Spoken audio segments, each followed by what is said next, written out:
Hello friends, welcome back to our new vlog. કેમ છો બધા? આઈ હોપ કે બધા મજામાં હશો. જય શ્રી કૃષ્ણ, જય સ્વામિનારાયણ. અને બપોરના 1 સવા થઈ ગયો છે અને મારું છે ને જમવા બેસી ગઈ છું. કેમ કે મારે આજે 2 દિવસ વેનવાળા અંકલ આવવાના નથી, છોકરાઓને લેવા માટે જવાનું છે. તો પંકજને કંઈક કામ છે એટલે કે હું ને મારી ફ્રેન્ડ બંને જોડે જ જાશું. મને તો નથી આવડતી મોટી ગાડી, પણ એને 4 વ્હીલ આવડે છે. તો એ કે હું લઈ લઉં છું, આપણે બે જઈએ, છોકરાઓને લેતા આવીએ. સવારે મૂકવા હું ગઈ હતી અને અત્યારે લેવા આવે એ કે આપણે જઈએ એમ. તો અમારે બેન જવું છે ને, તો મેં હું જમી લઉં, કેમ કે એ લોકો આવશે ને હું લઈને આવીશ એટલે 2:30-3 થઈ જશે. પછી જમવાનું લેટ થાય અને પછી બહુ દોડાદોડી લોકો છોકરાઓ આવે, પછી એ નાહી ધોઈને ફ્રેશ થાય ને પછી એને ટ્યુશન મૂકવાના. એટલે મેં તો ચાલ મારાથી એટલું બધું ભૂખું રહેવાય નહીં, તો હું જમી લઉં. તો ગરમ ગરમ બાજરાનો રોટલો, રીંગણાનો ઓળો ને બધું બનાવી દીધું છે ને, તો હવે રહેવાતું નથી. મેં તો ચાલો ભગવાને થાળ ધરીને પહેલાં જમી લઉં, અને થાળ એ ટાઈમે ધરવો જ પડે. તો થાળ તો મેં કન્ટિન્યુ નથી, આમ રોજ જે હું ફૂલ ડીશ તો એવું ન ધરવું, પણ જ્યારે ઘરની વસ્તુ હોય ને એ બધું ધરીએ. ક્યારેક કાંદાને એવું નાખ્યું હોય સબ્જીમાં ને એમાં, કેમ કે રીંગણનો ઓળામાં ને એમાં કાંદાને એવું હોય તો ન ભગવાનને ધરાવીએ અમે ઠાકોરજીને. કાંદા લસણ એવું ન. પણ આજે મેં કાંદાને એવું કશું જ નાખ્યું નથી, સિમ્પલ ટમેટાનો જ વઘાર કરી, લીલા ધાણાને એવું બધું નાખીને ઓળો મસ્ત વઘાર્યો છે. તો ઠાકોરજીને થાળ ધરાવી દઈએ.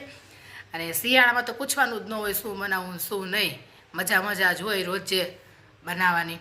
કેમ કે બધી વસ્તુ જેટલી સરસ આવવા મળી છે, મરચાં, લાલ મરચાં અને લીલા ધાણા, દેશી ધાણા ને એવું બધું, એટલે મન જ થઈ જાય. લીલી હળદર ને હું તો શિયાળામાં માર્કેટમાં જઈએ ને તમે શું લેવું શું નહીં, અને ઉનાળામાં જાઉં તો હું કેટલું વિચારું ને પાછી આવું.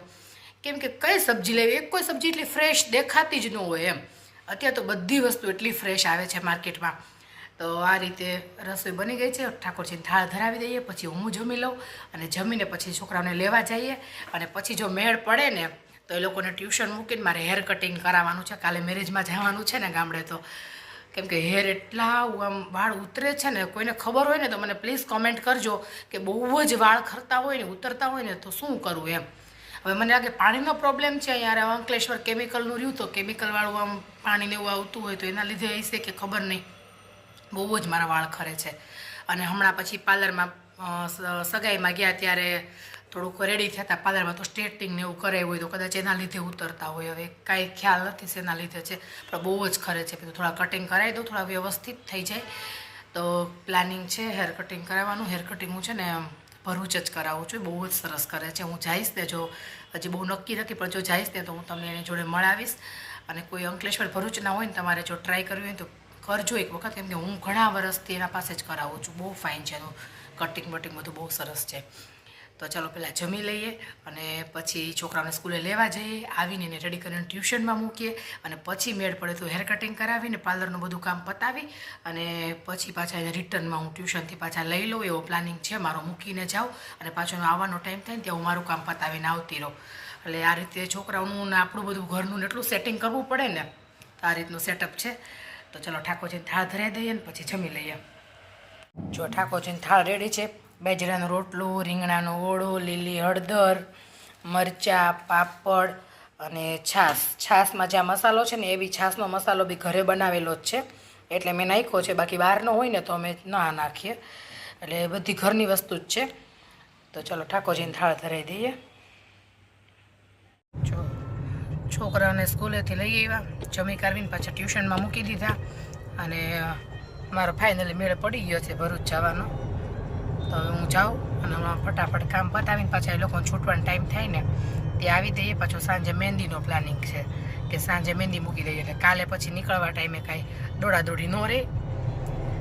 એટલે ભાભીનો ફોન આવી ગયો છે કે અહીંયા આવતા રહેજો, મહેંદી મૂકી દઈશ ને રસોઈ બનાવી નાખીશ. એટલે જમવાનું ન્યા છે આજે મમ્મીની ઘરે. તો સાંજે હાલો મહેંદીને એવું મૂકીએ, શું છે શું નહીં પછી સાંજે ખબર પડે. આ રીતનું આજ કંઈક પ્લાનિંગ છે. તો હવે હમણાં ભરૂચ પહોંચીને ટ્રાફિક છે ને એટલે ફટાફટ કામ પતી જાય એવું લાગે છે. પહોંચી જાઉં જલ્દી પતાવી પાછા જલ્દી આવી જાય. છોકરાઓને મૂકીને આવ્યો ને બધું માઇન્ડમાં જલ્દી એવું જ ચાલે રાખે, ફટાફટ આમ થઈ જાય, ફટાફટ આમ જીવ ન્યા હોય એમ કે ટાઈમ થાય ત્યાં પાછા પહોંચી જાય એમ. તો એવું જ છે, બધું પ્લાનિંગ પ્રમાણે બધું ચાલશે તો વાંધો નહીં આવે. એમાં મેં પાર્લરવાળાને અપોઇન્ટમેન્ટ પહેલાં જ લઈ લીધી હતી, એટલે કોઈ કસ્ટમર વચ્ચે લેતા નહીં, એટલે વાંધો ન આવે. તો ચાલો હવે કેવું કટિંગ કરે છે બધું તમને બતાવીશું. જો અહીંયા મારું કટિંગ થઈ ગયું છે. એને જાતે જ એને આપણા ફેસને આપણા હેર જોઈને જે કટિંગ કરી દી. તો મારું કંઈક એડવાન્સ કટ વિથ સિગ્નેચર એવું કંઈક કટિંગ કર્યું છે. ટૂંકમાં આપણે સિમ્પલ ભાષામાં સ્ટેપ કટ જેવું એમ. બહુ જ મસ્ત કટિંગ છે એનું.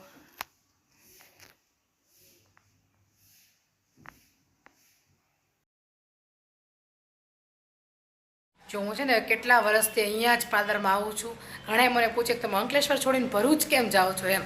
પણ મને એક વખત એનું કટિંગ કરાવ્યું ને ત્યારથી મને એમનું જ ફાવે છે. તો તમને લોકોને આ કટિંગ કેવું લાગ્યું ને મને કોમેન્ટ કરજો.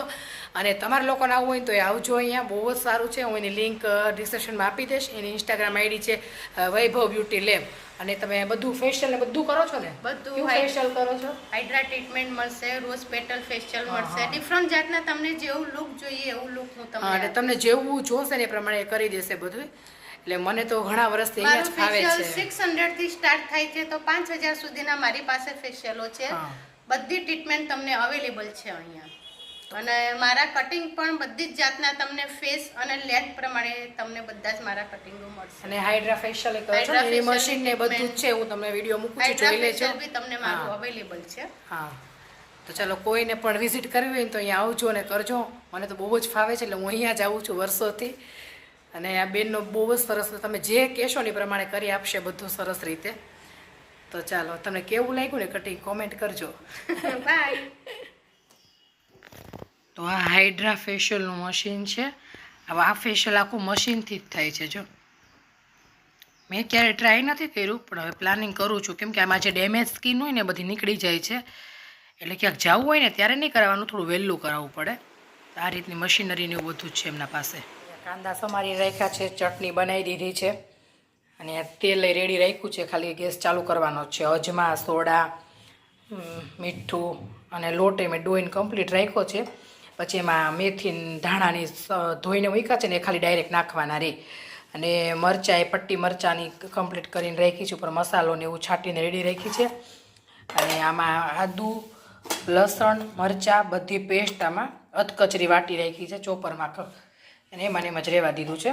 તો આ બધું જ અહીંયા છે ને મેં રેડી રાખ્યું છે. હવે પંકજ આવશે ને ત્યારે ગરમ ગરમ ભજીયા ઉતારશું. આ લોટે ડોઈને કમ્પ્લીટ જ રાખ્યો છે એટલે હવે મેથી ને બધું ડાયરેક્ટ આમાં નાખવાનું જ રહે. તો આ રીતે શિયાળામાં ઠંડીમાં અમારે ભજીયાની શરૂઆત થઈ ગઈ છે. કોની ઘરે ભજીયા બનવા માંડ્યા શિયાળાની ઠંડીના કોમેન્ટ કરજો. અમારે તો ચાલુ થઈ ગયા છે આખો શિયાળો આમનામ જ રહેશે. ચોમાસામાં વરસાદ પડે એટલે ભજીયા બનાવવાના, શિયાળામાં ઠંડી પડે એટલે, પછી ઉનાળામાં નહીં. ગરમીમાં તેલવાળું પછી પાણી જ પીવડાવે. એટલે ગરમીમાં પછી અમે બહુ ઓછા બનાવીએ. એટલે હવે જો મેં લોટને હું અહીંયા કમ્પ્લીટ રાખ્યું છે. હવે કુંભણિયા કહી તો કુંભણિયા બનાવશું ને મેથી નાખી તો મેથીના બધું કમ્પ્લીટ રાખ્યું છે. હવે આવીને જે કે એ પ્રમાણે કરશું. જે બનાવીશ એ તમારા જોડે શેર કરીશ. તો વિડીયો પૂરો જોજો અને જો પસંદ આવે તો લાઈક કરજો, શેર કરજો અને ચેનલને સબસ્ક્રાઈબ કરજો. તો ચાલો હવે થોડું દીવાબત્તીને એવું કરી લઈએ અને પછી ત્યાં આવી જાય એટલે ભજીયાનું સ્ટાર્ટ કરી દઈએ. છોકરાઓ એની બેગને એવું રેડી કરે છે. સ્કૂલે પાછું સવારે જવાનું હોય તો એ લોકો ટ્યુશનથી આવીને હોમવર્કને એવું કર્યું અને હવે બેગને એવું રેડી કરે છે. અહીંયા બુકોનો બધો પથારો બેડ ઉપર છે. અને બેગ રેડી થઈ ગઈ બેટા? બેગ હજી કરે છે? ચાલ ફટાફટ બેગ રેડી કરી દો ને પછી જમવા માટે આવી જાઓ ને. હવે કેરિયા ક્યારે જવાનું છે શ્લોક પાછું આપણે? હા, કાલે જ નહીં. પપ્પાએ ટિકિટ બુક કરાવી દીધી. આજે કહેતા હતા બસમાં જવું છે ને તારે, સૂતી બસમાં. તો નાનો હતો ને ત્યારે એમ કહેતો આપણે સૂતી બસમાં જવાનું છે. સોફાવાળી સુવાની. તને ગાડીમાં નથી ગમતું ને? ચક્કર આવે ગાડીમાં? હા તો કાંઈ નહીં, આપણે બસમાં જવાનું છે આ વખતે, સૂતી બસમાં હો ને. હા એટલે ફટાફટ તું સરખું ભણ ને તો જ તને લઈ જવાનો છે. એટલે ફટાફટ. સીટવાળી નહીં, સોફાવાળી, સુવાવાળી, બેડવાળી. બેડવાળી સુવાની. કઈ ટ્રાવેલ્સમાં પપ્પાએ બુક કરે એવું છે તને ખબર છે? તને કઈમાં ગમે? નટરાજ. સારું ચાલ હવે છે ને હમણાં તું બધું ગોઠવી દે ને પછી આપણે બેગ પેક કરવી છે ગામડે જવાની હો ને. એ તારા નવા શૂઝ તો તે મને બતાવ્યા જ નથી. તું કાલ લઈ આવ્યો ને એ ચાલ ચાલ ફટાફટ લઈને આવી તો બતાવી તો ચાલ તો હા ઈ બતાઈ દઉં તમને આજા આજા ફટાફટ લઈને આવજો પેલી રૂમમાં બેડ ઉપર છે ત્યાં શ્લોકે મેરેજમાં જવું છે ને તો નવા શૂઝ લઈ આવ્યો છે ચાલ ઓપન કર તો બતાવ તો કેવા છે મમ્મી એન કોથળી છે હા ખોલીને બતાવીને તો જ ખબર પડે સ્પોર્ટ શૂઝ નથી પહેરવા હવે પપ્પા જેવા શૂઝ પહેરવા છે કે મને લોફર પહેરવા છે આવા નથી પહેરવા મોટા ભાઈ જેવા લઈ આવ્યો છે પણ કોઈના જોઈને આવ્યો તો આ વખતે ગામડે ગયા ને તો કોકના જોયા હતા એણે આવા એટલે હવે કે મારે આવા જ લેવા છે સ્પોર્ટ શૂઝ નહીં તમે મને આવા પહેરાવો નથી પહેરીને દેખાડું એકવાર બતાવ ને સોક્સ વગર કેમ પહેરીશ ખાલી એમનેમ જ પહેરી દે અંદર હશે હા એ કાઢી નાખ જાતે પહેરી લઈશ હા જાતે આવડે છે 1 મિનિટ હું પણ દોરી ખોલવી પડશે એવું હા ખુલી ગઈ હા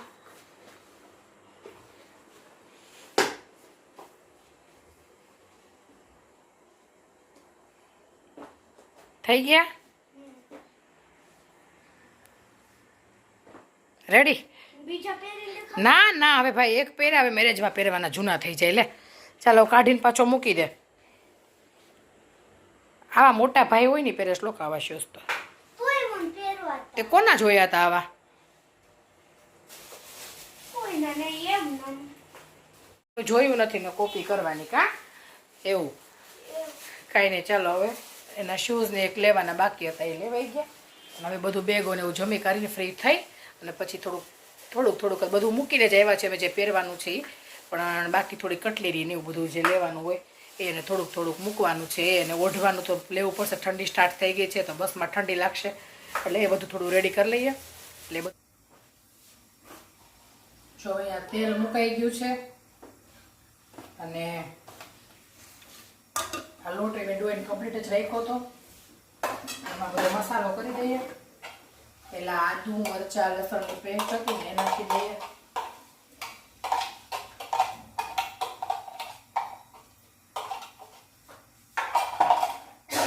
પછી આ ધાણા અને મેથી મિક્સ મેં વોશ કરીને રાખ્યા હતા એ એકદમ દેશી ધાણા છે હવે શિયાળા આવી ગયો છે તો પછી શિયાળામાં તો દેશી ધાણા ને બધું મળે એટલે ફૂલ મેં વધારે તો કદાચ કુંભળિયા કરવાના થાય તો એટલે થોડા વધારે સુધાર્યા હતા કાંઈ નહીં વધારે મસાલો હોય વધારે મજા આવશે એ રીતનું છે અને અજમા 1 ચમચી જેટલા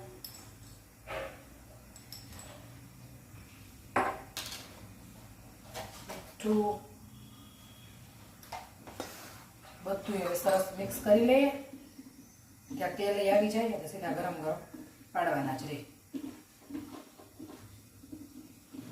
મસાલો થોડોક વધારે છે પણ ચાલશે હવે જો ખીરું મિક્સ થઈ ગયું છે બધું સરસ મરચાંની પટ્ટીઓ રેડી થઈ ગઈ છે ચણાનો લોટ નાખી અને ક્રિસ્પી બનાવી હોય તો આવી રીતે કરવાની નહીં તો ચણાનો લોટ ડોઈને પછી એમાં કરવાની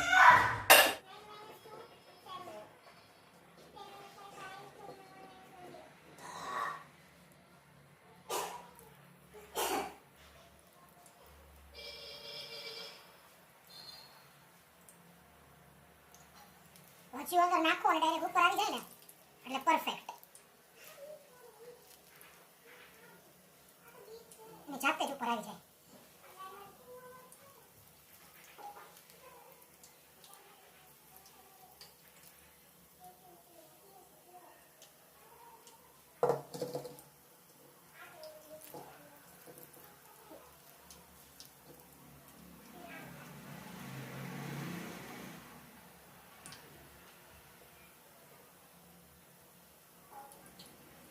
સુગંધ આવે છે કે નહીં હા તો આવી જાવ હાલો